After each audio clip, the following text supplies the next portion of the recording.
Hello and welcome to another episode of Album Musings. So I've been looking forward to doing this one. This is an episode about A Kiss in the Dream House by Siouxsie and the Banshees. So this band very much formed a musical backdrop at the time during my teenage years and beyond. So in this episode we're going to look at various facts around the album.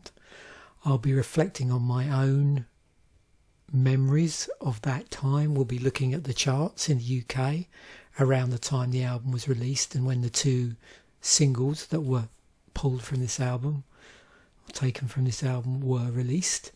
And then I'll reminisce a little bit about when I went to see Siouxsie and the Banshees live in Brighton a bit later on in their career.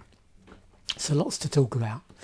So let's just work out where we are on a timeline. So A Kiss in the Dream House by Siouxsie and the Banshees. It was released on the 5th of November 1982. Now I'm recording this video on the 11th of November 2022. So this album is now 40 years old. Sort of genres you might open yourself up to, I suppose, if you're listening to this album, is post-punk, neo-psychedelia. At this point, CDs, in 82, CDs would have not been a thing, I don't think. It would have been vinyl and cassettes. So, and the reason why I always bring that up is it's always listening, depending on what era of musical delivery we're in, what the predominant method of delivering music is, there are some links between that and the length of the albums. Because, of course, on a single disc of a single record, on a long player, you can only fit so much music on there. I mean, there's been attempts over the years to squeeze beyond, say, I don't know, about 40 minutes plus on there. But generally, if you look at most of the albums from around that time, they're below 40 minutes. They would sometimes stretch the running length on the cassette and add in additional tracks. I don't think that was the case for this particular album, but we'll take a look and see, some of the other versions of this album that have been released, because obviously I suspect it's been re-released.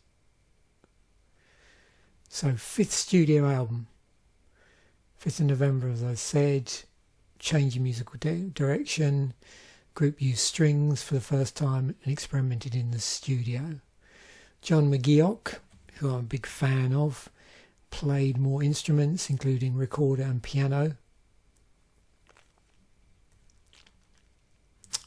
And both a critical and commercial success. Number 11 on the UK album charts. In August 2007, it was ranked number 1 on Mojo Magazine's list of the best albums of 1982. And as I've mentioned, there's obviously been subsequent re-releases of the album after that. So let's just have a quick look at the band themselves, and we'll go through a bit of a timeline later, and we'll actually look at the various members that have been in Siouxsie and the Banshees. But I just wanted to get, give you a rough idea, if you're not familiar with the band, the years they were active, what sort of genres they were considered to be part of. So you can see here 1976 to 1996, 2002 they appeared again, so there was sort of a split, I suppose, if I don't know if that's the right sort of word for it. They disbanded in 1996, and after that Siouxsie and Budgie worked on a project where they were known as the Creatures,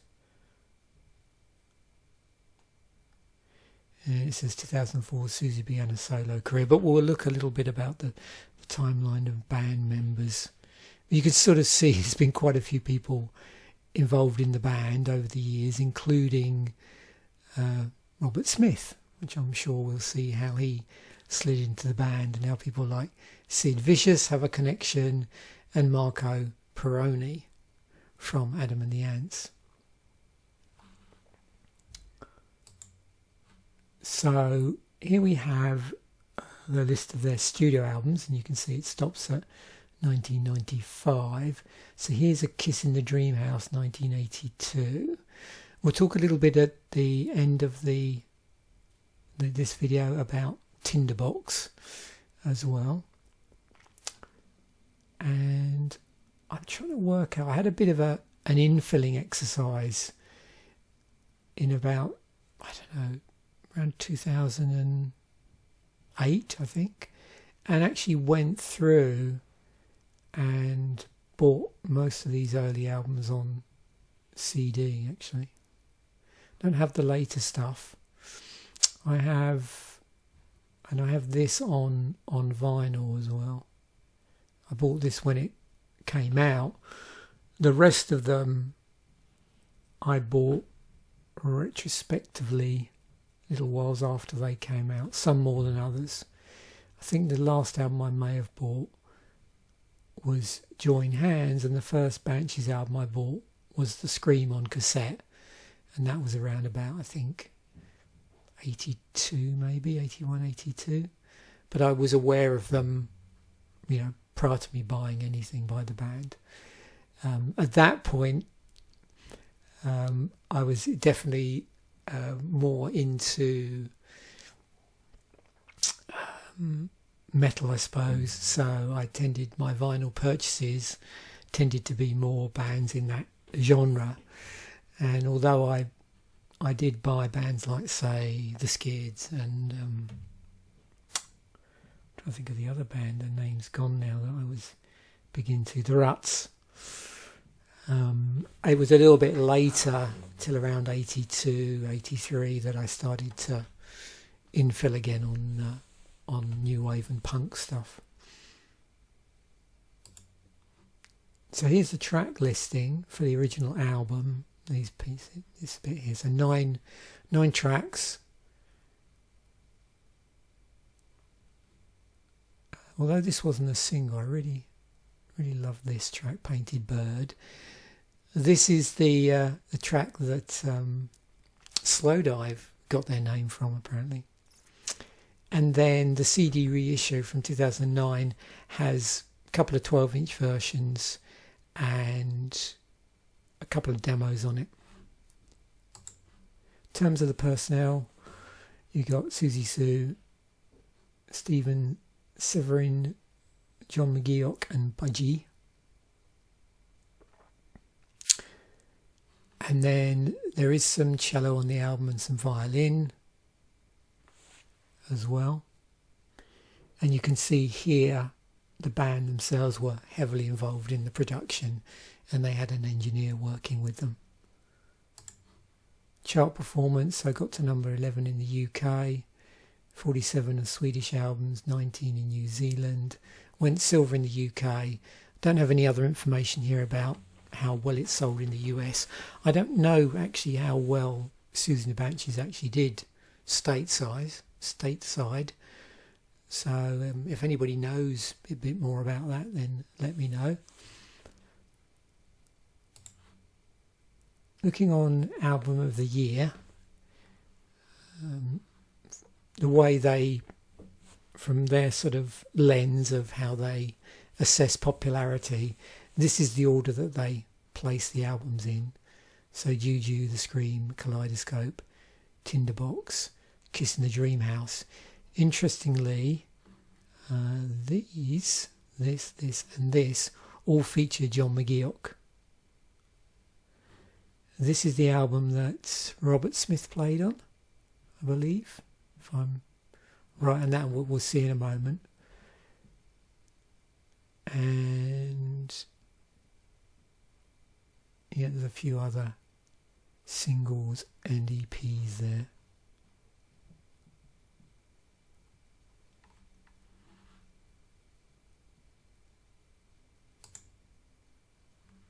In fact, if I jump back here,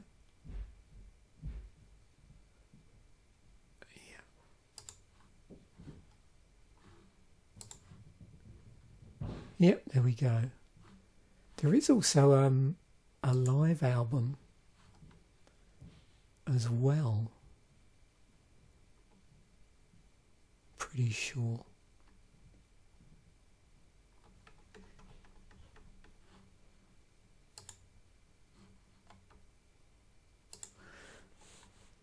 Let me just check that.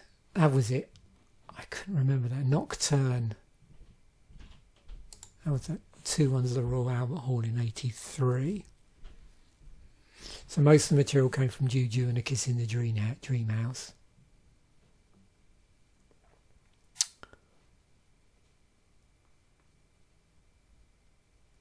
So John McGeoch left the Banshees just prior to A Kiss in the Dream House tour. Okay, so it's all falling into place now. So there we go. Last album with John McGeoch on, a live album which featured Robert Smith, and then an actual studio album with Robert Smith. Okay, I'm glad we cleared that one up. So let's look at the release of the album when it came out.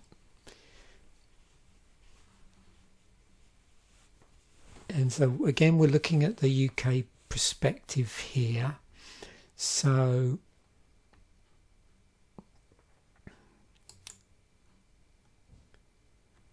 you can see here it is. So I mentioned that it was released on the 5th of November. So obviously there's always going to be a lag here between when it's released and when it actually hits the charts. Went straight in at number 11 and was on the charts for 11 weeks. And if you go back, you can see all of their albums here. So they had this singles album, made the UK albums charts.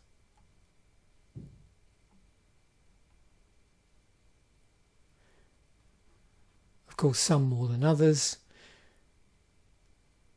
The single did well in terms of longevity on the charts, and their highest position on the charts looks like it was Kaleidoscope.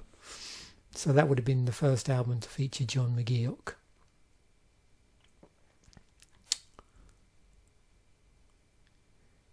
And I think, Kiss in the Dream House would be... Oh no, there we go. So Kaleidoscope, Juju, and A Kiss in the... So pretty much the order in which they were released in terms of those 3 albums with John McGeoch on them, and the highest positions in the charts. But this one, Juju, was on the charts for 17 weeks. Okay, so back to the actual album we're talking about, which is A Kiss in the Dream House. As you can see here, straight in, number 11, and then slowly going out. So again, at this point in time, this UK chart archive does actually show the top 100 albums.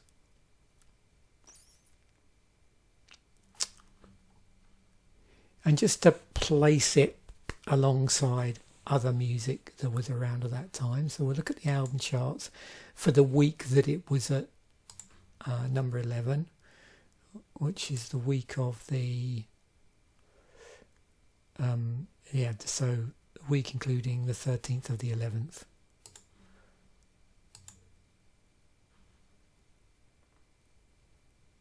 So 7th of November to the 13th. Okay. There it is. So what do we got above it? So number 1 that week was Kids from Fame. Hello, I must be going. Straight in at number 2 there. Squeeze had that really good greatest hits album out, 45s and under. Oh, another Kids from Fame album. Heartbreaker, Dionne Warwick. Love Over Gold by Dire Straits. Famous Last Words, Reflections. Kissing to Be Clever from the Makers of by Status Quo. Peter Gabriel 4, and so on. Oh, look, Rio by Duran Duran.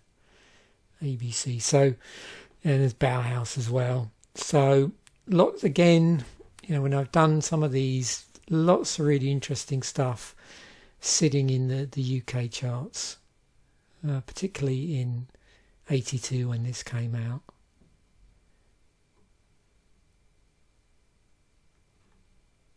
Simple Minds, New Gold Dream. So first single off the album was Slow Dive, released on the 1st of October 1982, so the month before the album came out. And singles for this album didn't do great in the charts. So popular album, but not popular singles. And just to, actually, that's one thing I didn't skip to. So you can see there's the singles from the different albums. And you can see here. So it didn't do as well as some of their earlier singles. And looking at this, their best single, well, actually Dear Prudence, which was a cover. And later on in their career. But prior to that, we have Hong Kong Garden. Yep, so back to this. Okay, so jumped ahead there. Highest chart position 41, so it didn't even get into the top 40. So this would explain why at the time I didn't hear this in the charts at all. So let's just have a look. And the week it got in the charts, see what else is here. So number 1 was Pass the Dutchie by Musical Youth, Culture Club, Shalimar, yep. Spandau Ballet, We're Doing Well. We had the Animals, A House of the Rising Sun in the charts. Beatles, Kid Creole and the Coconuts, The Jam. There we go, Eye of the Tiger by Survivor. Another Bauhaus. We saw a Bauhaus album earlier. This is a Bauhaus single. This is really good. Their cover of Ziggy Stardust is excellent. I actually saw a video of them performing this on Top of the Pops. Should I Stay or Should I Go? Leave in Silence. Private Investigations by Dire Straits, off of the previous Dire Straits album we saw listed. Back on the Chain Gang. Oh, Life in Tokyo by Japan.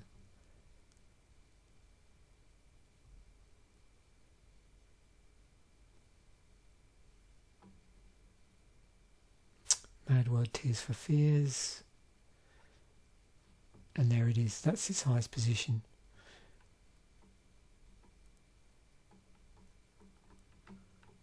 So yeah, week of the 10th of October to the 16th of October. And released on the 1st of October. Now Melt, 26th of November, so came out after the album was released.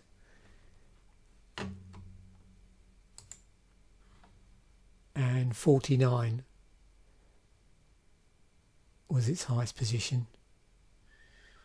And then slowly petered out in the lower reaches of the charts. And the charts for the week. So you can see there, this was actually December by the time it got into the charts. So it took quite a while to get in there from after it was released. And here we've got, so 82, yeah, December of 82, we've got Mirror Man by Schumann League, Young Guns by Wham, Culture Club, Truly by Lionel Richie, Living on the Ceiling by Blancmange. Yeah, this brings me back actually, so I can remember 82, so I would have been 18 by then. Is that right? Yeah. And sitting in the pub, and they had this on the jukebox. Oh yeah, Yazoo, Hymn by Ultravox. Wow. It certainly does bring back memories of that time. Man Eater by Daryl Hall and John Oates. Also near to where I worked, there was a local pub within walking distance, and some of this stuff would crop up on the jukebox they had in there, I think. It was the theme from Harry's Game by Clannad.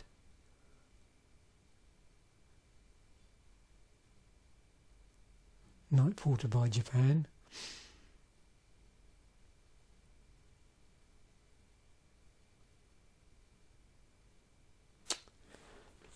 Yeah.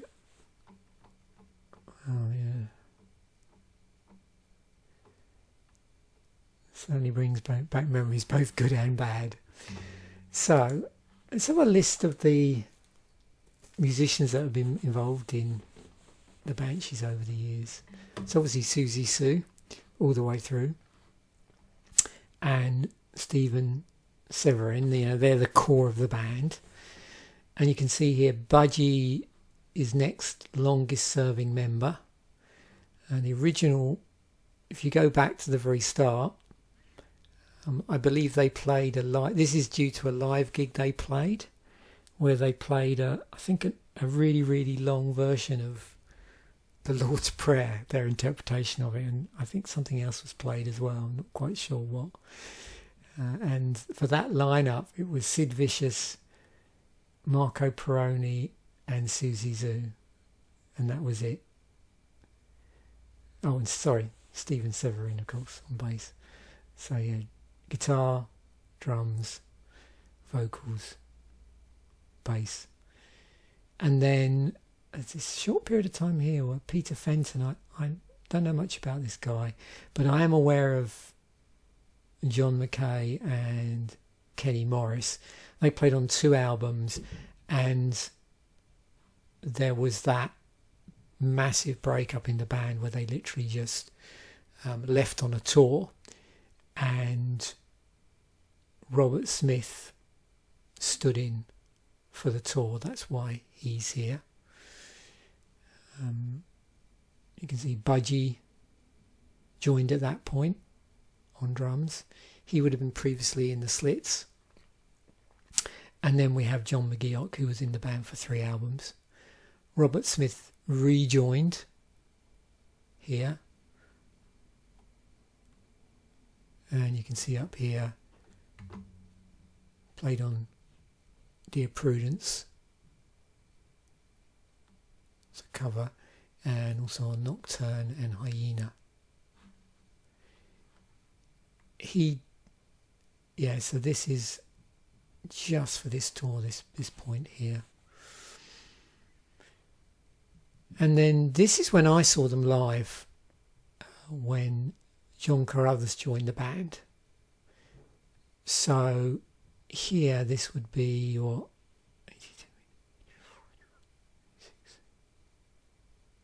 84, yeah.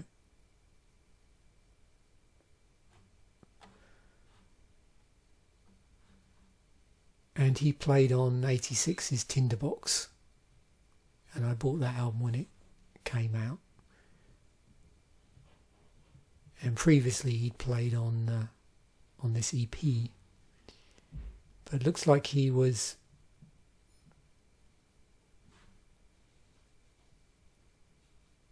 interesting. Yep.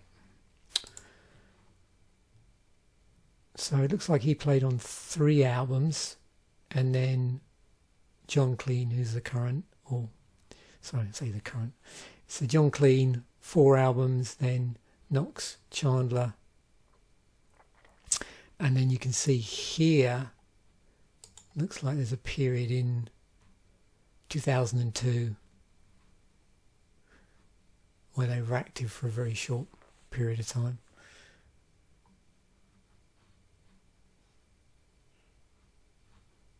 And there was a keyboard player and saxophonist who joined here for 4 albums. But yeah, this was when I saw them live. So where did I see them live? So I saw them live in 1985 18th of October to be precise, and that was actually, so if you look here, we've got, let me just consult my book to make sure I've got that right. Yeah, 18th of October 85 with the Fur Bible, and also in my book that I have here, I kept a list of early gigs back then. Another band called The Scientists or Scientists. Unfortunately, I don't remember much about the other bands. I remember more about Siouxsie and the Banshees, because at that point she'd had an accident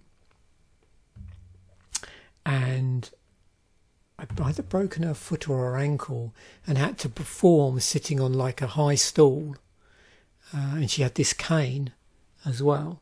So it was quite an unusual gig for that, where she just, duration of the gig, she was sitting, basically. Now, Tinderbox wasn't released until the 21st of April 1986. But what actually happened was Cities in Dust actually came out on the day of the tour. 18th of October 1985. So it was sort of interesting to go and see the band before this first album came out with John Carruthers.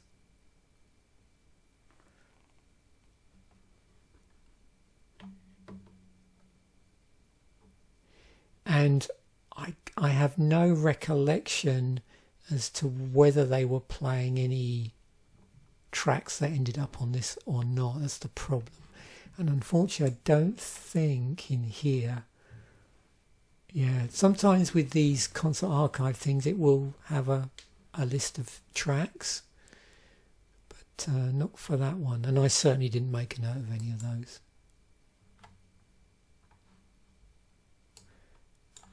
Yeah, I really enjoyed this album, and I've got the 12-inch of this single. I don't know if I have. I don't think I do, but I have this.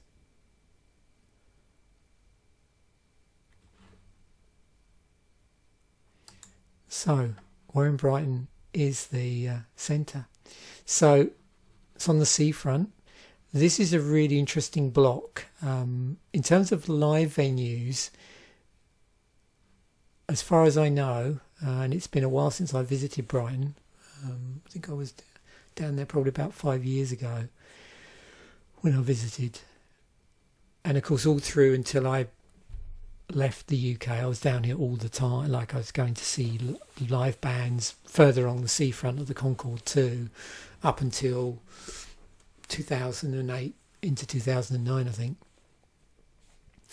But at the time, when I saw Siouxsie and the Banshees, which was 1985, that was a big year for me going to gigs. And Brighton Centre was obviously where you went to see the bigger bands, but there was also somewhere here, where the Odeon is now, this was where the Top Rank Ballroom was. And I went and saw a load of bands there. It was quite a nice sized venue. So I'm just looking down my list here. Killing Joke, Billy Bragg, Sister Mercy, The Cult, The Damned, The Cult again. That was all in 85. At the Brighton Centre, I saw Big Country in 84, December of 84. And then in 85, I saw The Stranglers. And then Dire Straits, The Cure. Not Saxon, that was somewhere else. Siouxsie and the Banshees, as I've said. Tears for Fears. And Paul Young in December of 85. And also there was another venue here, which must be now this must be here, which was, I think, called Coasters, which was a nightclub. And I did go and see some bands there, but not until 86. when I saw the Cherry Bombs, which was an offshoot of Hanoi Rocks, and also New Model Army in '86. But yeah, I didn't go there, see gigs there until that point. If I zoom out, we might be able to see the Brighton Dome. So this is Brighton seafront, which is, yeah, around about here near the pavilion. There it is. So the Brighton Dome, I saw the Alarm, and this is an 85 again. Saxon. No, UFO. In November of '85. Well, lots of really cool gigs then. Yeah. And the other really cool memory I have of that particular night when we went to see them, I went with a friend of mine, a really good friend who we've been to see. We've been to several gigs over the years when I was in the UK, and this was one of them. Previously, we'd been to see Big Country in Christmas of '84, and then we also went, a whole load of us went to see Paul Young and Tears for Fears later in '85. And that particular night we decided to double up. So what we did was, after the gig finished, we went to a nightclub here. This back in the day was called Hilly's. It's now, it's lovely. I don't know if it's going to show us the picture of the outside. I don't think it is. It's like this slightly, let me try that if I get to state. Yeah. Impressive building, but this was a nightclub in here. And we used to regularly go there at the weekend. Well, up until there was, it got a bit notorious for fights, and it got really bad. And we stopped going in the end.